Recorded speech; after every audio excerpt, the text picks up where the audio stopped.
Muling haharap sa pagdinig ng Kamara ngayong araw sina dating PNP Chief Alan Purisima, dating SAF Director Getulio Napeñas at PNP OIC Leonardo Espina. Ang mga mambabatas, dismayado naman sa hindi pagharap kahapon ni MILF Chief Negotiator Moghager Iqbal. Dadulo na kaya siya ngayong araw? May news to go si Victoria Tulad. Victoria.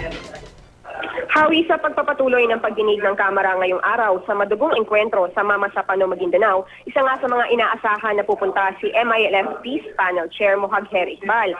Kahapon, sinabi ng mga mambabatas na displeased o talagang dismayado sila sa hindi pagdating ni Iqbal. Napag-alaman kasi nila na nasa isang media event ito. Hindi rin siya nakarating sa unang pagdinig noong 11 ng Pebrero, pero naroroon siya sa mga hearing ng Senado. Mahalagang matanong daw si Iqbal dahil may mga clarificatory question pa ang mga mambabatas tungkol sa di umano'y massacre na ginawa sa SAC 44. Dahil naman hindi nga napagbigyan ang pagpapadala ng Makabayan Block ng kanilang 20 katanungan kay Pangulong Noynoy Aquino ayon kay Bayan Muna Representative Nery Colmenares, ang mga resource person na lang ang kanilang tatanungin.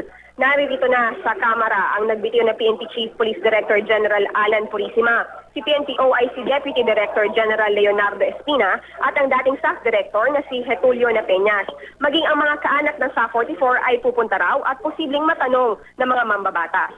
Si LG Secretary Marojas naman ay nagsabi ng hindi siya makadadalo dahil nasa Tacloban Leyte siya ngayon para sa inauguration ng Ormoc City Superdome. Bandang alas 5:30 na natapos ang pagdinig sa Kamara kahapon. Di pa natin tiyak kung hanggang anong oras ngayon, pero ito na raw ang huling public hearing. Maaring sa Biyernes o Lunes ay magkaroon naman ng executive session. Ayon kay Committee on Public Order and Safety Chairman Representative Jeffrey Ferrer, layo nilang makapaglabas ng committee report sa pagbabalik ng regular session sa Mayo. Hindi raw kayang ilabas ito bago ang pagdinig sa Bangsamoro Basic Law sa April 20 to 30 dahil marami pa silang dapat pag-usapan.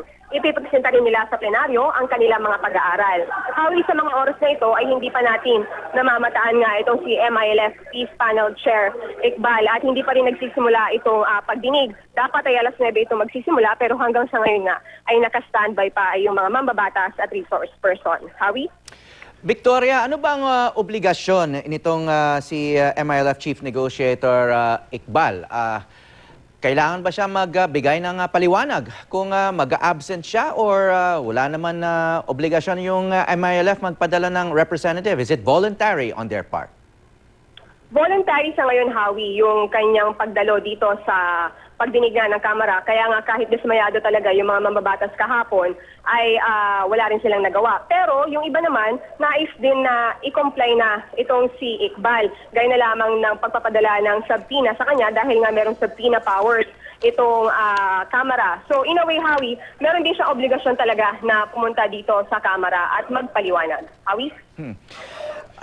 Doon sa hearing kahapon, no, may mga bagong lumabas tungkol sa involvement, no, yung papel ng US forces doon sa January 25 na engkwentro sa Mama Sapano. Na may balak ba ang itong komite, itong mga mambabatas na i-follow up itong mga leads na to? Halimbawa, yung US forces pala ang nagbigay ng detalyadong mapa ng lugar.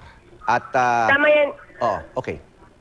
Tama yan, Hawi. Si Napeñas nga nagsabi na galing sa US counterpart nila itong map na kanilang ginamit at pinabulaanan ni Napeñas yung claim ng AFP na ito ay Google Map. Ayon sa kanya, ito ay isang military map na detalyado naman. Yung pagdating sa involvement ng US, ang iginigiit kasi ni Napeñas tuwing natatanong siya ay sana pag-usapan ito sa executive session dahil nga may kinalaman ito sa national security na rin. At pinagbibigyan naman ito ng mga mambabatas at kasama na rin nila sa executive session na magaganap kung hindi man sa Biyernes ay sa Lunes. Hawi? Okay, maraming salamat, Victoria. Mukhang